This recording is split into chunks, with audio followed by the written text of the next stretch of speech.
पासवान जो इतने बड़े बड़े भाषण देते थे, Bihari first, Bihar first, Bihari first, जब टिकट देने का समय आया तो बहनोई फर्स्ट। हम परिवारवाद किया है। पटना साहिब में टिकट किसको मिला है? काला धन तो छोड़ दीजिए, विदेशों से आना, देश को लूट के लोग चले। काल में ही विजय माल्या 5,000 करोड़ रुपया लूट का हिंदुस्तान गया है, तो अब बार बार आएंगे। हो सकता है पता चले कि पटना के गोलघर को ही प्रधानमंत्री आवास घोषित कर दिया।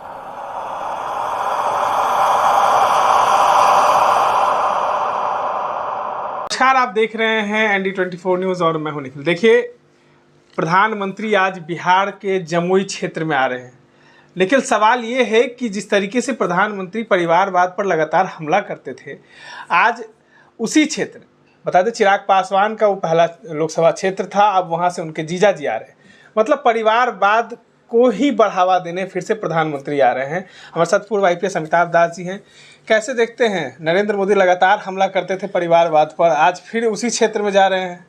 अब मैं क्या कहूँ, मोदी जी का पाखंड एक बार फिर उजागर हो गया है ना। ये बड़े ओजस्वी भाषण दिया करते थे परिवारवाद के खिलाफ, खास के जब कांग्रेस को टारगेट किया करते थे।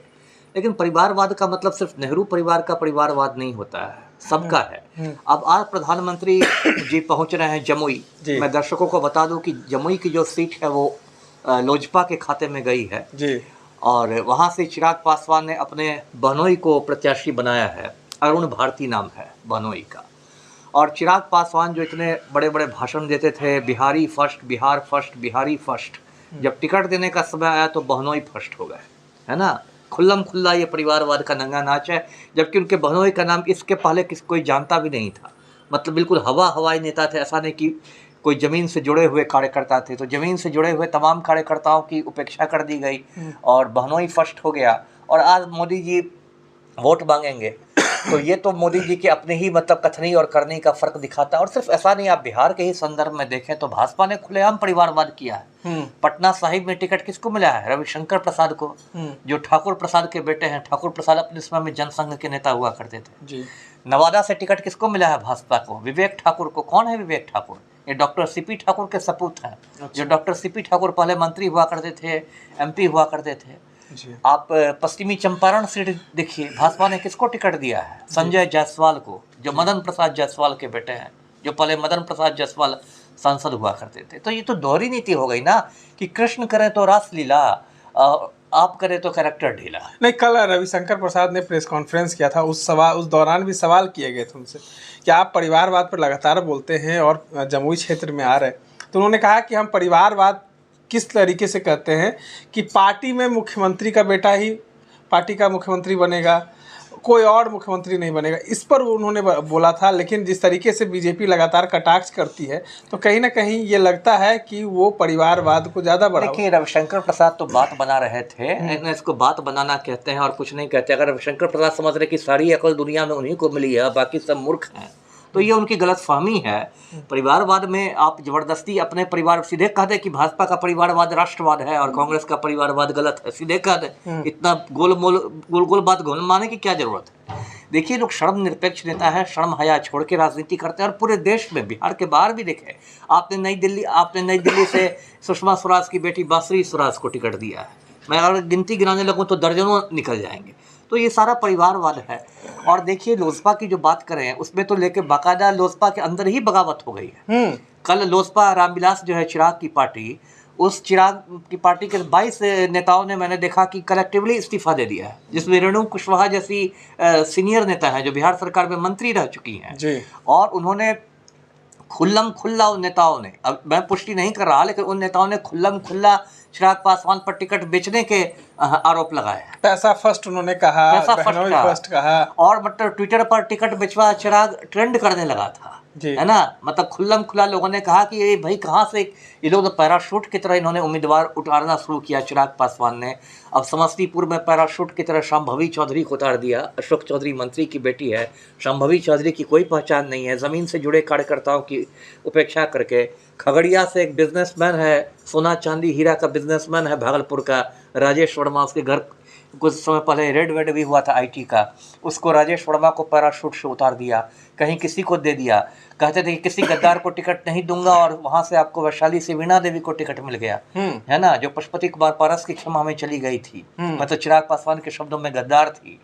तो इसको लेकर तो इनकी पार्टी में अब तो बगावत की स्थिति हो गई है। तो चिराग का तो तेल खत्म हो रहा है, तो अब इनकी पार्टी बहुत मतलब बुरी स्थिति में अब किसी तरह बात बना के निकल जाए, लेकिन पार्टी में इनकी जो विश्वसनीयता है पार्टी के अंदर और बाहर दोनों खत्म हो गई। 400 पार का जो नारा नरेंद्र मोदी दे रहे हैं, क्या लगता है इस बार? मुझे लगता है कि 400 पार उनके कहने का तात्पर्य है कि पेट्रोल का भाव हम 400 रुपये प्रति लीटर से पार कर देंगे, और पब्लिक समझ नहीं रही है। पब्लिक को लग रहा है कि मोदी जी कह रहे हैं 400 पार मतलब भाजपा और उसके सहयोगी लोकसभा में 400 से ज़्यादा सीटें जीत लेंगी। अब मोदी जी का आशय क्या है, जो आशय चुनाव के बाद पता चलेगा कि पेट्रोल वो 400 रुपये लीटर से पार करा के दिखा देंगे, है ना। तो ये लोग तो जनता को मूर्ख बना रहे हैं, उल्लू बना रहे हैं। 10 साल जुमलेबाजी और हवाबाजी में निकाले और अब 400 पार कर रहे हैं। अब 4 जून को पता ही चल जाएगा। रविशंकर प्रसाद कह रहे थे कल की नरेंद्र मोदी की सारी योजनाओं को वो गिना रहे थे, लेकिन सवाल ये है कि रविशंकर प्रसाद पटना साहिब लोकसभा में कभी भी घूमने नहीं आए हैं, और ऐसा विकास कार्य उन्होंने नहीं किया है। और आज कह रहे हैं कि नरेंद्र मोदी ने सारा विकास किया है, हमने कई वंदे भारत ट्रेन दिया, रोजगार सृजन करने का मौका दिया है, कई ऐसे चीज़ें। आप बोलते हैं राम मंदिर बनवाए, तो कहते हैं कि हम राम मंदिर बनवाए हैं, हम खुद उसके वकील रहे हैं। अरे ये तो अपने मुँह में मिट्ठू वाली बात ना हो गई, है ना। क्या किया आपने? मोदी जी ने तो कहा था, मैं दर्शकों को याद दिला दूं कि 100 दिन के अंदर देश का काला धन विदेशों से आ जाएगा। कहा था ना मोदी जी ने, क्या हुआ? काला धन तो छोड़ दीजिए, विदेशों से आना, देश को लूट के लोग चले गए। मोदी के शासनकाल में ही विजय माल्या 5,000 करोड़ रुपया लूट का हिंदुस्तान का भाग गया। ये कम बड़ी रकम है 5,000 करोड़ रुपए।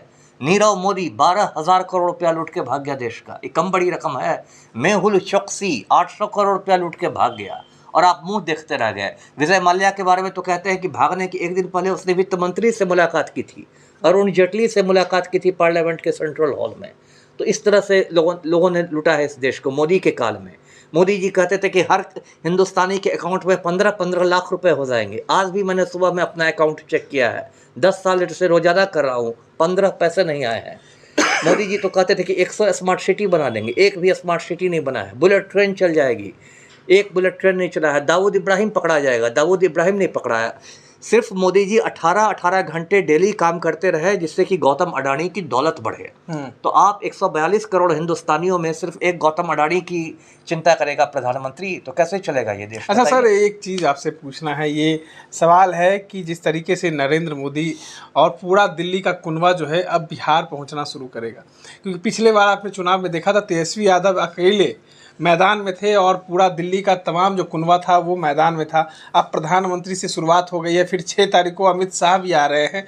लगातार अब तमाम नेताओं का दौरा जो है बिहार में होने वाला है। देखिए, बिहार से तो इस बार मोदी के मतलब पूरी पार्टी को बहुत टेंशन है, क्योंकि 2019 में जो बिहार में चुनाव हुए थे तो 40 लोकसभा सीटों में 39 सीटें एनडीए को मिली थी। सिर्फ एक किशनगंज की सीट कांग्रेस ने जीती थी, बाकी तो पूरे पर एनडीए की आंधी आ गई थी। लेकिन इस बार जबकि इंडिया महागठबंधन बन गया है, तो इस बार तो स्थिति इनकी बहुत ठीक नहीं है बिहार में। और अभी जो हाल में तेजस्वी यादव ने बिहार में वो की थी आपको जन विश्वास यात्रा, पहले तो यात्रा हुई, उसमें भी काफ़ी भीड़ उमड़ी और अंत में जन विश्वास महारैली हुई गांधी मैदान में, जिसमें राहुल गांधी भी आए, मल्लिकार्जुन खड़गे भी आए, तेजस्वी तो खड़े थे ही। तो बहुत ही सफल रैली हुई। तो उस रैली के बाद तो समझिए कि नरेंद्र मोदी और अमित शाह की समझिए नींद उड़ गई है। इन लोग में खौफ समा गया है कि बिहार की 40 सीटों में पिछले बार वाला तो परफॉर्मेंस ये लोग नहीं दोहरा सकेंगे, तो एक खौफ समा गया है। तो अब बार बार आएंगे, हो सकता है पता चले कि पटना के गोलघर को ही प्रधानमंत्री आवास घोषित कर दिया गया, है ना। ऐसी भी अधिसूचना निकल सकती है ना आजकल में, कि भाई पटना के गोलघर को ही प्रधानमंत्री आवास घोषित किया जाता है और चुनाव खत्म करने तक मोदी जी पटना के गोलघर में ही रहेंगे, उसी में 18 घंटे रोज काम करेंगे। कुछ भी हो सकता है। ये थे हमारे साथ पूर्व IPS अमिताभ दास, जिन्होंने साफ साफ कहा है कि जिस तरीके से प्रधानमंत्री नरेंद्र मोदी वादे कर मुकर जाते थे, वादा किए थे युवाओं से और परिवारवाद पर लगातार कटाक्ष करते थे, लेकिन उसी परिवारवाद को बढ़ावा देने के लिए जमुई आ रहे हैं। और कहीं ना कहीं बता दें कि जमुई से चिराग पासवान के जीजा जी चुनाव लड़ने जा रहे हैं। पहले चुनाव जो है चिराग पासवान वहाँ से सांसद थे, लेकिन अब वहाँ से सांसद जो है का उम्मीदवार जो है उनके जीजा जी बने हैं। इस तरह के तमाम अपडेट्स के लिए बने रहे।